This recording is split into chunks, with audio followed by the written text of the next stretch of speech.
श्रवण सदय महामंत्री पूज्य गुरुदेव श्री सौभाग्यमणि जी महाराज साहब, योग पुरुष उपाधि भगवान श्री प्रवीण सिद्धि महाराज साहब एवं मान जीवन निर्मात्री श्रवणी स्वामी सदगुरु वर्य डॉक्टर श्री रवि लक्ष्मी जी महाराज साहब के पावन चरण में वंदन नमस्कार करने के पश्चात उपस्थित भव्य आत्माओं,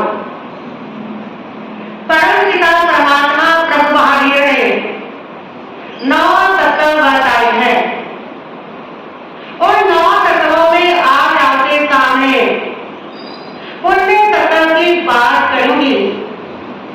सबसे पहले तो ये बताऊंगी कि तत्व किसको कहते हैं। वस्तु का पदार्थ का जो स्वरूप होता है, जो उसका यथार्थ